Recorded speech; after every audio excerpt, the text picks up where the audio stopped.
I tend to think in terms of individual homeowners, that they focus on the efficiency of their home,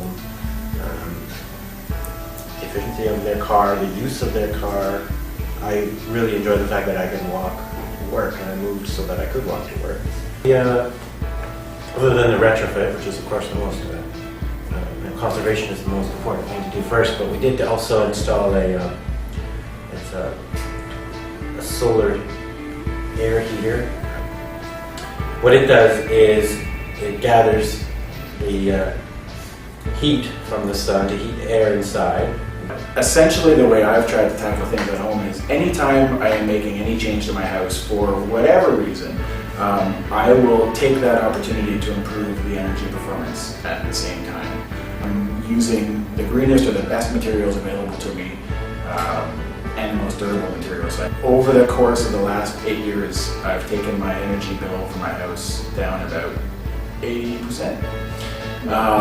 While at the same time making my house a lot prettier and a lot more comfortable and healthier to live in. So we as designers and as people can have a significant impact on lowering our carbon emissions as a society by focusing on building. I think Sudbury started out far ahead of where many municipalities were 10, 15 years ago. Energy use has always been a bigger deal to us because we had colder winters. I think in the last 3 or 4 years, there hasn't been as much movement or excitement or momentum that's kind of continuing changing the way that buildings are built here to go to that next level.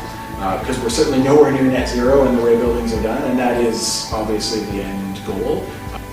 Net zero as a concept, I suppose, right, is that either building consume no fossil fuel energy or energy that would create carbon emissions, or they produce enough that they offset the amount that they use.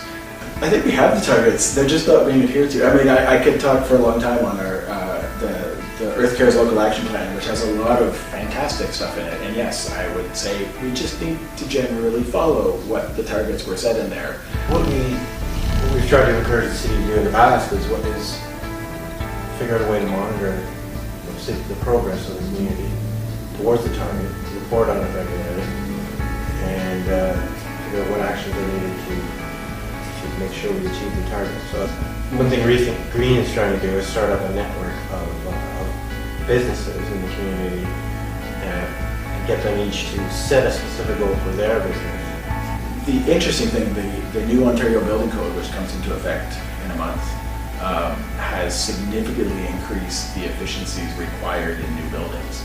And so I think a building code is going to do immediately what the local action plan hasn't been able to do in the last 8 years. And so as soon as you give something teeth and mandate it, that in some ways is going to be the only way to move everyone forward. You can move people who care forward without doing anything. You can move a lot more people forward by incentivizing some things or creating marketing benefits like the LEAD program for doing the right thing.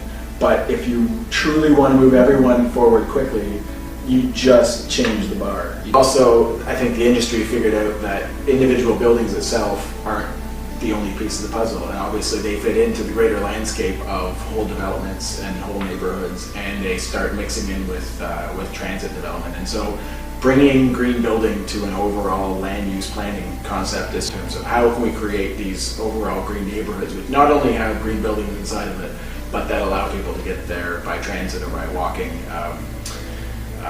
and therefore have less impact from our cars and transportation, and hopefully less impact from the overall even infrastructure required.